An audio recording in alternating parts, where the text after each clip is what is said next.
yooyu itam mbir yi. naka nga ko jàngatee le débat mi ngi agité wu ba léegi. xam nga débat ba mu commencé ba léegi je me suis pas trop aventuré parce que bañ koy commencé di ne nañ ko criminaliser ni mu ko wax ba ñu nekkee ci opposition bi di ko wax alors que y avait une loi qui existait ñu leen nee ne wa loi am na ñu ne non loi bi doyul.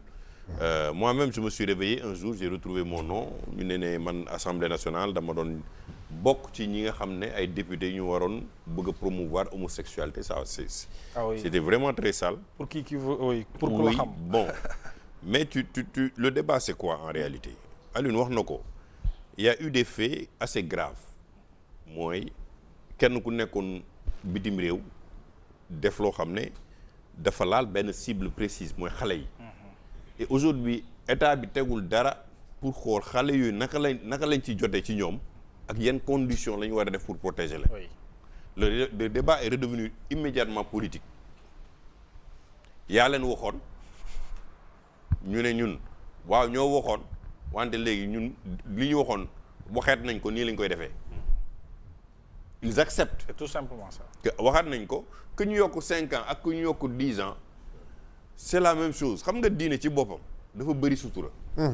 diine ci boppam moo bëri sutura.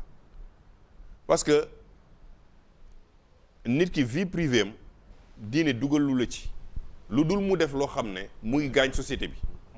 mooy li Alioune wax le fait que ñu koy distribuer volontairement loolu moo choqué nit ñi. c'est-à-dire que man li ngay def sa vie privée ne me concerne pas yàlla moo ñu tiim ñun ñëpp dina xam suba luy xew. te yàlla buy intervenir day intervenir sur des faits de société naka lay yow say acte personnel muy impacter société bi.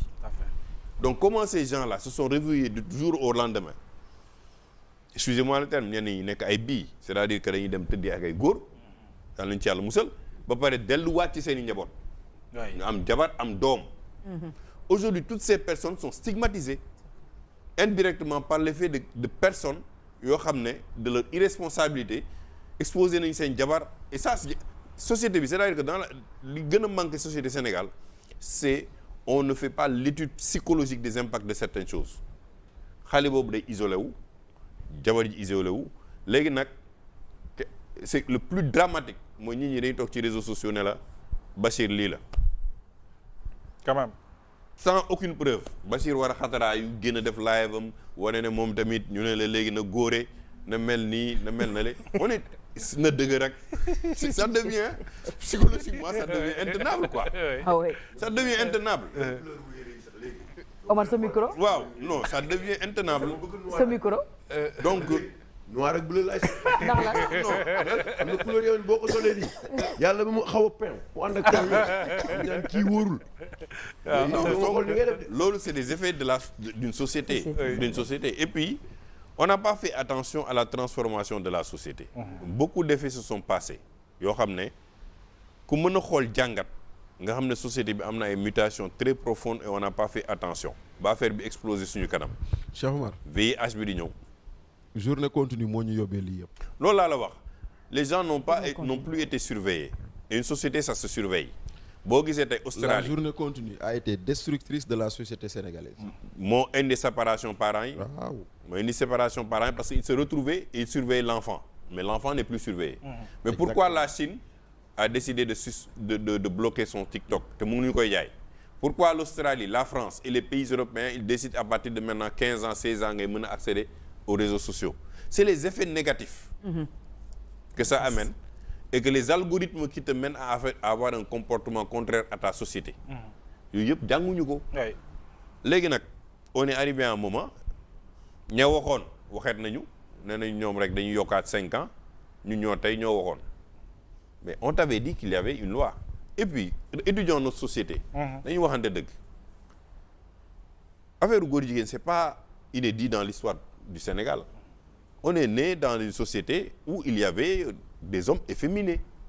C'était pas un débat boo xam ne comme ni mu amee tey c'est la société occidentale qui a ramené le débat à un moment où ils ont commencé à parler de mariage officiel entre les trucs. Foofu le débat bi commencé dévier. Mais c'était pas aussi stigmatisant dans notre société qui était très religieuse, qui était très dogmatique, mais qui avait des principes de sutura sa yoon nekkul ci di kii lu muy dox. Tant que yow duggul say mbiru kër tant que yow duggul ci société bi la muy dox yàlla bëri suñu yàlla bu amuloon guddi kon ñun ñëpp dañuy torox. dëgg la de. donc dañu xaw a xool naka la ñu ormalee wax bi. très bien.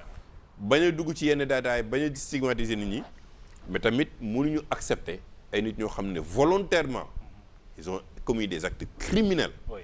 pour transmettre à des enfants en plus parce que waa ji da doon jël xaalis entraîner jël ñooñu yóbbu leen ci xale yi entraîner xale yi ñu nekk ay homosexuels ba pare dugalaat leen ci société bi finalement ils deviennent des bêtes dans la société. C'est ça. Et après c'est ça devient grave et je pense que c'est un débat qui est et puis il faut être prudent gis ngeen benn débat bu ñu ko tegee il faut éviter que ça se banalise.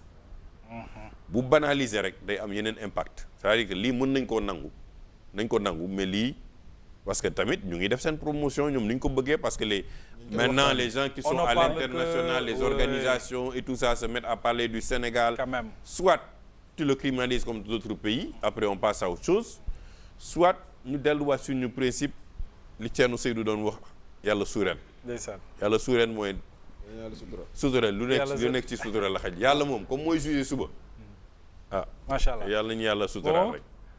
Momo mais d'accord nga au moins lu Morab def tey ak ànd sàmm jikko yi waaw Morab ñoom remercier nañu durcissement yi de yaa ngi doon xaar lool.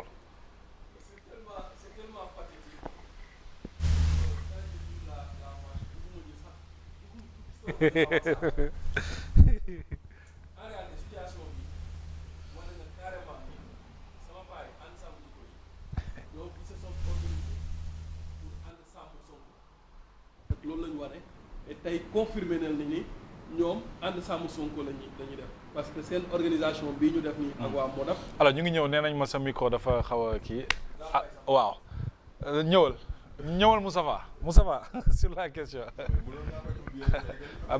pour mu kii waat ñëwal Moustapha. waaw Mohamed.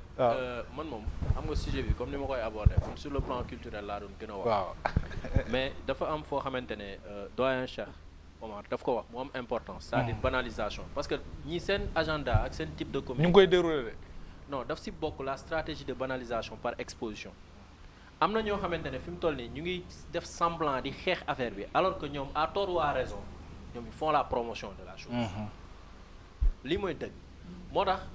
lii dañ ci war a def attention bu baax a baax gis nga dëkk bi am nañu ay valeurs sûres yoo xamante ne comme ni ma waxoon la dernière fois fii nii lël yi buñ ci delloo ak tamit di yar nit ñi si biir kër yi su boobaa xëy na lii dinañ ko éradiquer mais tey exposition bi nga xamante ne dañ ko am à travers médias yi en travers de li nga xamante ne moom mooy même les jeux ay sports yi nga xam ne ay football et cetera bu ñu demee ba coupe du monde xoolal provocation bii nii pour susciter coow li coupe du monde dañ jël pays boo xamante ne islamique la de manière générale presque ni ko journée bi nga xam moom lañ jagleel LGBT yéen a koy fubal